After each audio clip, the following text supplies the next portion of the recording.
Good evening, good afternoon, and good morning where you are in the world. Today, I am delighted that I have my friend Gabriel Sanchez-Zini from Argentina with us today. Gabriel is a champion for the education sector, and recently, amongst other things that he's done, is that he was the provincial minister for education for the Buenos Aires province, which is the largest province in Argentina, where they had millions of children and lots. And what I wanted to focus on today was the lessons that he's learned. I say that in the context of Gabriel has just written this most incredible book regarding education reform and the lessons he learned in public office, trying to change things. Gabriel, welcome to this live stream. Tell us in terms of, from all the roles that you've had in public office. So when the last government was in office, you were the director for the skills agency, and then you became the provincial minister of education. And now you look at the city of Buenos Aires's evidence and impact and qualifications agency. Is that correct? And tell us what you hope to achieve through your career in public service.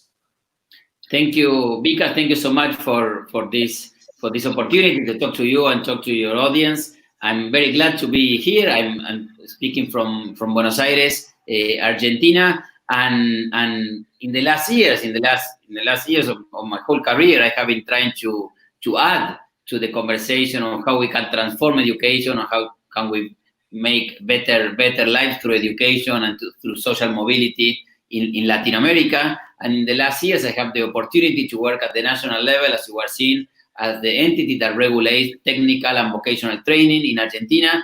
And then I have the opportunity, and really, Vikas, the best job of my life, to be the Minister of Education of a province of Buenos Aires, with 5 million students, 18,000 schools, and around 400,000 teachers. And that was an amazing experience that I did almost for 3 years. And the book that you are mentioning is about that. It's about the experiences and the transformation that we took into place and we execute at the province of Buenos Aires. And now I'm working at the city of Buenos Aires level, at the city level, so the national, the subnational, and now the city level, running the agency that does the evaluation and the assessment of schools. There are 2,400 schools here at the city of Buenos Aires, and we're in the middle of this fighting with this quarantine and pandemic, and try to keep the students engaged and studying in all schools here in the city of Buenos Aires. Gabriel, the question that I have for you with regards to transformation in education, and there's often a lot of talk regarding, transforming education systems and the future of education. And none of these conversations really actually amount to anything. And one of the reasons why that is, in my opinion, is because teachers and school leaders aren't really consulted or involved in that discussion. Would that be also your based upon your experience, would you say that is accurate? And how do teachers come to contribute in that space?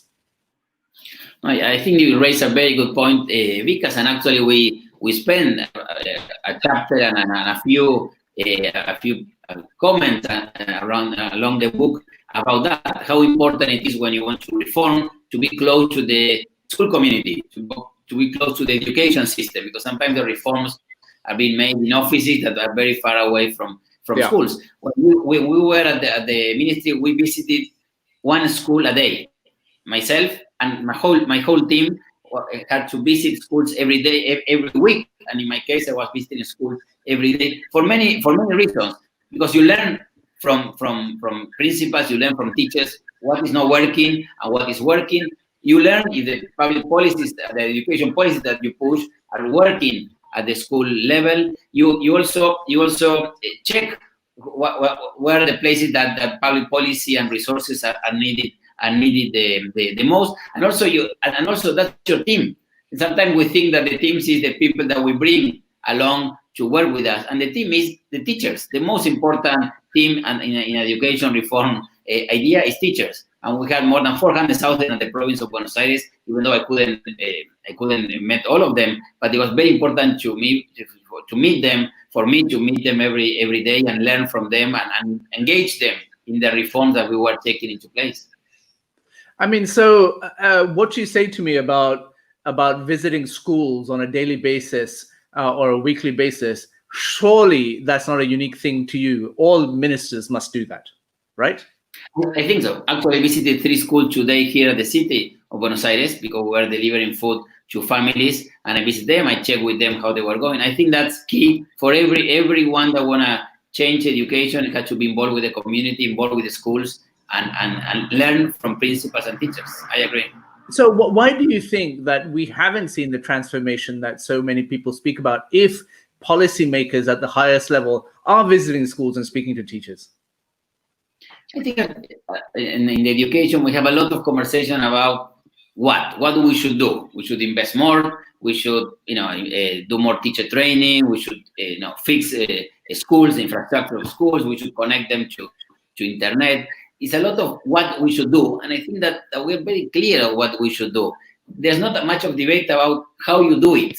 Even if you look at the literature, if you look at papers and books about that, you will not find, because many books or many papers or documents about how you do it, how you check. And if you look at other sectors, you see much more bibliography, much more literature talking about how you do it, the reform, the obstacles, the problems, the challenges, the things that you didn't know that they were there, the unknowns about a reform. And that's what I try to address in this book. If you want to change, if you want to transform, what happened? How do you do it? So I in this book, I talk about 10 things, several things that you need to take into practice based on our experience, that we made many mistakes and we achieve many things, and we improve education because the results show that we improve learning in this year in the province of Buenos Aires. So what I try to show in this book is about how you try to do it when you want to do it. So, Gabriel, in terms of what would you say are your top lessons, if we distill it to 2 or 3 things, or maybe 4 or 5 things, what would be the key lessons that you would say that you learned in your process of understanding what works? Thank you. One of the first lesson is to have a plan. It's obvious, no? If you want to change something, you need to have a plan. But in my experience working in many countries before this position is that several times you don't have a plan, and the crisis and the everyday crisis and things are so intense that sometimes you spend the whole time in your office without a plan. If you don't have a plan from the beginning, no. Imagine if you have two children and you have every day you have something happening in your family. Imagine if you have 5 million students or 18,000 schools or 1,000 schools only. The amount of problems and challenges you have, and the media and the politics a lot. So it's very important to have a plan, to have a very clear plan. I want to go here. Why? First, because it shows the way. So that's important. Second, because it's the only way to measure. If you don't have a plan, how do you measure if you are improving? How do you have impact evaluation? How do you measure if the students are improving? If you as a leader, if your team is improving, so and is achieving the what you propose to achieve. So having a plan is important to show the room, to show the way, to measure how is the way going and how to improve. Third, to actually be able to talk to all the sectors, everybody, to the union, to the business community, to schools, with knowing where you are. Because if not, you want to build consensus about what. So it's very important to have the what to build consensus with the other sectors. And the fourth reason why a plan is important, because that's a way to show the team, your teachers, your principals, where you're going to go. So you tell them, I would like to go here. I would like to achieve this. And it's also a way to align that team toward a very specific plan. So plan is very important. We dedicate a lot of pages in this book about the plan. Second, the team. And, everybody says, well, the team is important. No, of course. That's like every table you go, every education conference you go, you talk about team working and the team, and it looks like, but how do you build a team? And we really dedicated a lot of hours, a lot of time to build the team and to keep the team unified and consolidate. And this team has different characteristics. First one, I build a team of good people. I think it's very important to understand that you have to bring good people to education reform. Second, people that had a purpose, and their purpose was changing education and improving education. They have a dream. They have a dream to improve education. Third, they understood that example was the way to go, because talking is important, but if you want to transform, you have to transform and lead by example. So this was a team that understood that example was important. So those are characteristics that a multidisciplinary team. There was a team with people coming from every single sector, not just people from education, people from they knew about food, they knew about management, they knew about accounting. I wanted to build a team to change education that had different characteristics and were able to work together. And two more things that were very important in everything we did, in our plan, in our team, and everything else. Evidence. This was a team that had to make decisions based on evidence, something that many times we lack in education reform. We talk, but we don't talk based on evidence. We define education policies not based on real numbers, based on real evidence, but based on what has impact or not. And the second is having a sense of urgency, because the other thing that we assume in education reform is this is a long-term reform. And that's also a way to say, well, I should not feel accountable for that reform because it's long-term. But if your son is dropping out from high school this year, and I'm the minister and tell you, Vikas, don't worry about it. I'm changing high school. Don't worry about it. I'm reforming. I said, I don't care. My son is dropping out this year. So the sense of urgency when you reform and when you transform education, I think is very important. And to have a team that feels that sense of urgency as well, I think is important too. And so tell us some of the tough lessons or the tough experiences you went through to learn these lessons.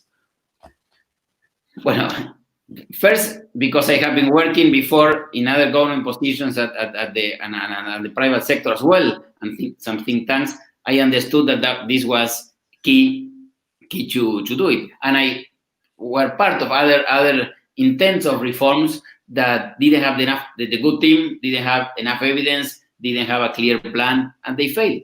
So I learned either reading or in other experiences that if you don't have these very important things, it's very hard to take reform into practice. Second, the province is huge. It's bigger than the country of Uruguay, 5 million students, 18,000 schools. So it's very hard to achieve things in such a big place if you don't have a clear team, if you don't have a clear plan, if you are not able to talk to everybody. So that was another experience that we went through. The communication, we made some mistakes that help us to reinforce these ideas.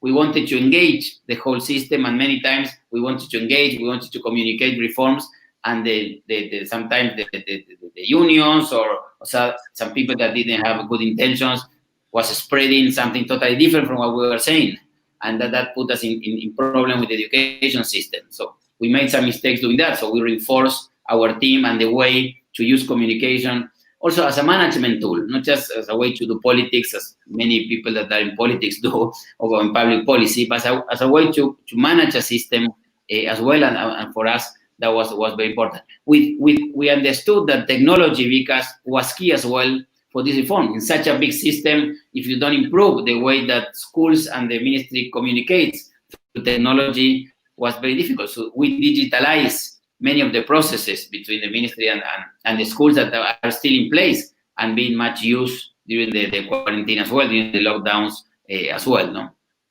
I mean, these are all really fascinating. One of the lessons that I've often heard from people in your position who have been ministers of education at one level or another is how important it is for the minister to have the backing of the head of government or the head of the province for what they did. Is that true in terms of could you have done more if your governor, who was very dynamic, came out more for education?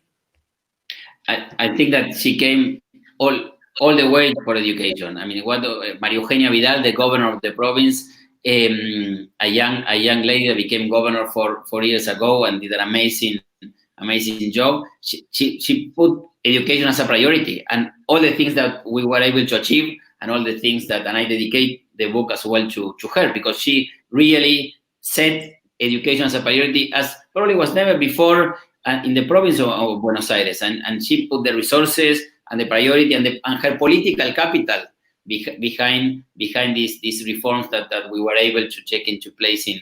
And I think you raise a very good point. It's key to have political capital behind education reform, because it's hard, as you know, as you look at so many countries, Vikas, at the same time, and you see that the reforms are not happening. It looks like you look at PISA or other indicators, and the best countries are always the best. The not very good countries are always the not very good countries, and you don't see much of a movement in terms of in achievements and instead of learning, no? And I think that you need politicians that have the audacity and the courage to take reforms into practice, and certainly María Eugenia Vidal was that politician. And I mean, Gabriel, the other thing that also, like, you and I have discussed in the past was the point that you make around urgency, which I fully understand. But how do you place urgency in political systems, not necessarily with your parents, your students, and your stakeholders at the school level, but how do you engender a sense of urgency in national politics? I'll give you an example. And the question, I suppose, is, can you win elections off the back of education and campaigning on education?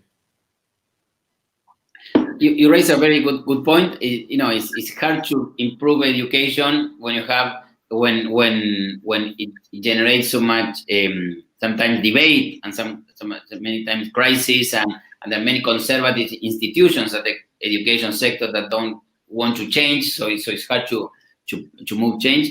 I think that it's very important to talk about education during the electoral campaigns. I think it's important to tell the population that you want to improve education. I feel that the population wants to improve education. Sometimes it's hard.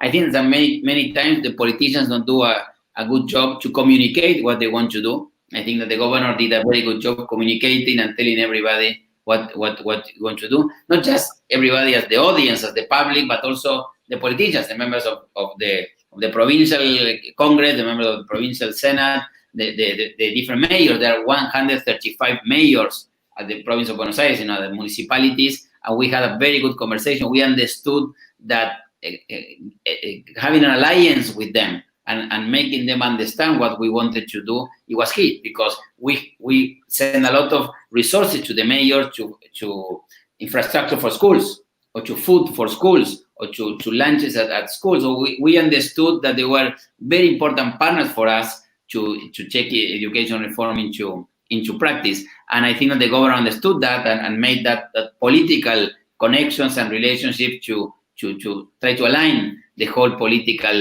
leadership at the province of Buenos Aires to go for education reform. Do you think, I mean, today we have on this live stream people from all over the world that are watching. I see Shalkia from Palestine. We have a comment saying hello from Montenegro, greetings from north of Macedonia, and so on and so forth. These lessons. I'm sorry that the book is only in Spanish. I'm sorry. Only in Spanish, soon to be in English and every other language. But do you think these lessons could be related in also their countries and their systems? I think so. Because I think that there's some consensus about what we should do to improve education. I think that there's a lot of literature and a lot of conversations, and you Vikas have been leading this conversation for many years. But sometimes what we need is that politician, that governor in our case, on that political class or political leadership that want to take this reform into practice and have the courage to take it into practice. So I think that in Montenegro or in any other places, if you have that, I think you can take that into practice. It's very important to engage everybody, to engage the community, to engage the teachers. I think you have to do a very good job engaging people. Understanding that change is difficult, so it's not that when you don't want to change, you're not a good person, or you are. No, change is difficult for all of us. So it's very important to make a connection and to make people understand that change is important. And I would like to tell everybody that education reform deserves this, and I hope that more people get engaged in education reform and get engaged in working in education in the world. In everybody, we need to everywhere we need to improve education. And so, Gabriel, we also, we should touch upon the circumstances that we're currently in with regards to the pandemic. We see obviously Argentina has probably had the longest lockdown in the world, if I'm not mistaken. And obviously, these issues of inequities are pretty well known now in terms of kids are having to do without education.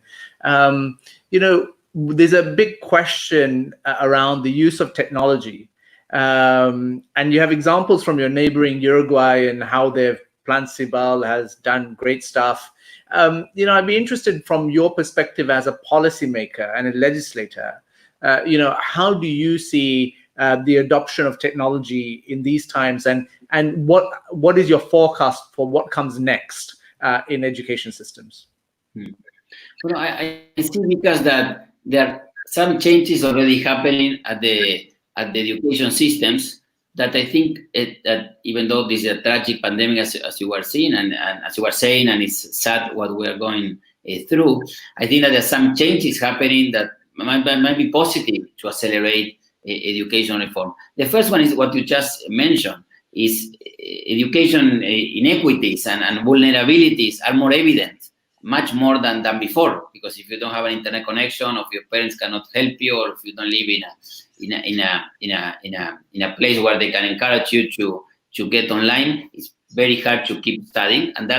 But a lot of that was happening before, and I think that the pandemic, the lockdowns, show us more evidence about this and generate some awareness about this, awareness among politicians, among education principals, among the education community, that we should work harder and with more focus to solve these inequities. Second, I think that societies are valuing schools and teachers, community teachers, more than before, and I think that's positive to push for education reform. Third, I think that schools are getting some way more autonomy. For the bad reasons or for the good reasons, schools are developing a lot of solutions to keep their students engaged. And I think that's giving some capacities to principals, to schools, that I think that very positive. Fourth, I think that 21st century skills are more evident now than before. Who can say that critical thinking is not important, or computational thinking, or curiosity, or teamwork?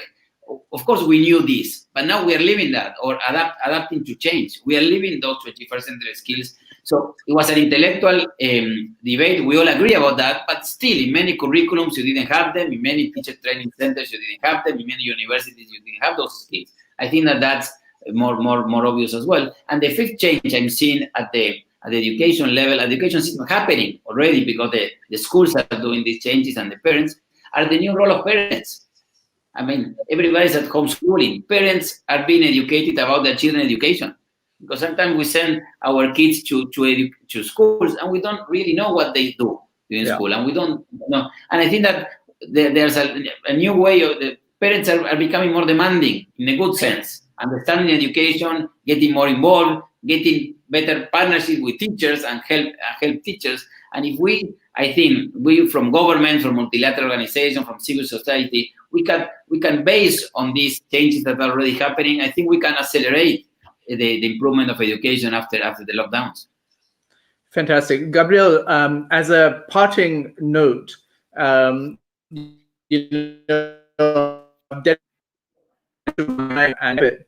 the subject of teacher status and teacher capacity.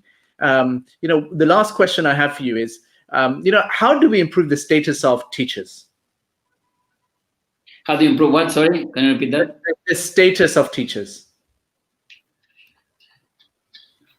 Well, tell me again. I'm losing the... What I said was, how do we improve the status of teachers? Well, in many ways, as we were doing before, Vikas, I think that the governments were trying to do that. I think that the autonomy the schools are getting, the way that the teachers are committing, is already improving I think the connection they have now with technology, and the way that they are learning from technology. I think that this is already helping the teacher community, and I think that teachers have been showing a commitment that has been amazing. Teachers are working from home with their children, with their families, and still they are going to school. I saw so many teachers this morning that they were going to school to help with the food, to delivering food and the lunches for their students, and then they're trying to keep the students engaged, and then they're dealing with their families and their own children at home. And I think that that's why I'm so happy that societies are valuing teachers even more. It was impossible to think that in Buenos Aires, now for the third time, people went out in their balconies to clap and to celebrate teaching.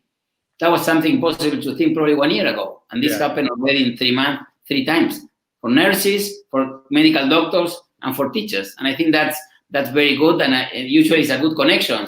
And there's a study that you led a few years ago, the connection between how a society appreciates teachers and education achievements.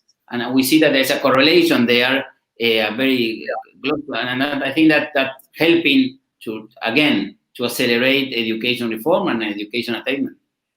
Well, thank you for your time today, Gabriel. For those that are watching, how is it that they can buy your book? What is the name of the book? And at Amazon is Educación, lo que no nos cuentan. It's in Kindle format, it's in digital format, it's at Kindle at Amazon.com. Great stuff. You're very kind, sir, and we wish you the very best. Thank you. Thank you so much. Thank you for everybody. Thank you. Good night. Good night.